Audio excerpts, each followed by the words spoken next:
শ্রীমদ্ ভগবদ্গীতা যথাযথ দ্বাদশ অধ্যায় ভক্তিযোগ শ্লোক নাম্বার 12। শ্রেয় হি জ্ঞানমভ্যাসাজ জ্ঞানাৎ ধ্যানম বিশাস্যতে ধ্যানাৎ কর্ম ফলোত্যাগাস্ত্যাগচ্ছান্তিরনন্তরম। শব্দার্থ: শ্রেয় শ্রেষ্ঠ, হি অবশ্যই, জ্ঞানম জ্ঞান, অভ্যাসাৎ অভ্যাস অপেক্ষা, জ্ঞানাৎ জ্ঞান অপেক্ষা, ধ্যানম ধ্যান, বিশেষতে শ্রেষ্ঠ, ধ্যানাৎ ধ্যান করতে, কর্মফল ত্যাগ কর্মফল ত্যাগ, ত্যাগাৎ এই প্রকার ত্যাগ থেকে, শান্তি শান্তি, অনন্তরম তারপর। অনুবাদ: তুমি যদি এই প্রকার অভ্যাস করতে সক্ষম না হও তাহলে জ্ঞানের অনুশীলন করো।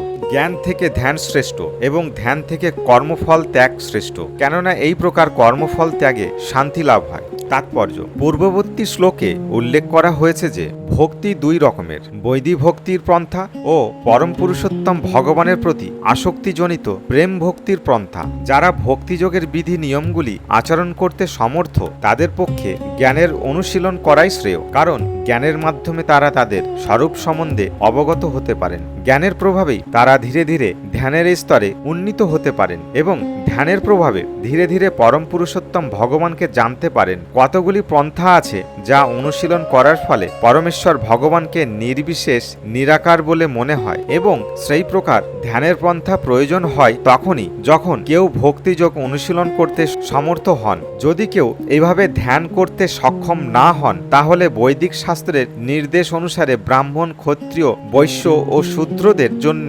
নির্দিষ্ট বর্ণাশ্রম ধর্ম অনুশীলন করা যেতে পারে। সেই সম্বন্ধে ভগবদ্গীতার শেষ অধ্যায়ে বিশেষভাবে বিশ্লেষণ করা হয়েছে, কিন্তু প্রতিটি ক্ষেত্রেই কর্মফল ত্যাগ করতে হয়, অর্থাৎ কোনো সৎ উদ্দেশ্যে কর্মফল নিবেদন করতে হয়। সংক্ষেপে বলা যায় যে জীবনের পরম উদ্দেশ্য ভগবানের সমবর্তী হওয়ার দুটি পন্থা আছে। তার একটি হচ্ছে ক্রমিক উন্নতি সাধন এবং অপরটি হচ্ছে সরাসরি পন্থা। কৃষ্ণ ভাবনাময় ভক্তিযোগ হচ্ছে সরাসরি পন্থা এবং অপরটি হচ্ছে কর্মফল ত্যাগের পন্থা। এভাবেই কর্মফল ত্যাগ করার ফলে জ্ঞানের স্তরে উন্নীত হওয়া যায়, তারপরে ধ্যানের স্তরে, তারপর পরমাত্মার উপলব্ধির স্তরে এবং সবশেষে পরম পুরুষোত্তম ভগবানকে উপলব্ধির স্তরে। এখন কেউ ধাপে ধাপে এগোতে পারেন অথবা সরাসরি পন্থা গ্রহণ করতে পারে। সরাসরি পন্থাটি গ্রহণ করা সকলের পক্ষে সম্ভব নয়, তাই ক্রমিক উন্নতির পন্থা গ্রহণ করাই মঙ্গলজনক। কিন্তু এখানে আমাদের বুঝতে হবে যে ভগবান অর্জুনকে পরোক্ষ পন্থাটি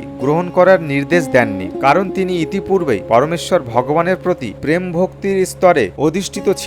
কিন্তু যারা প্রেম ভক্তিতে যুক্ত হয়ে ভগবানের সেবায় নিযুক্ত হতে পারেননি তাদের জন্যই কেবল এভাবেই বৈরাগ্য জ্ঞান, ধ্যান, ব্রহ্ম উপলব্ধি, পরমাত্মা উপলব্ধি আদির মাধ্যমে ক্রমিক উন্নতির নির্দেশ দেওয়া হয়েছে। তবে ভগবদ্গীতার প্রত্যেক পন্থার উপরেই জোর দেওয়া হয়েছে। প্রত্যেককে উপদেশ দেওয়া হয়েছে যে সকলেই যেন এই সরাসরি পন্থা অবলম্বন করে পরম পুরুষোত্তম ভগবান শ্রীকৃষ্ণের চরণে সর্বতোভাবে আত্মনিবেদন করেন।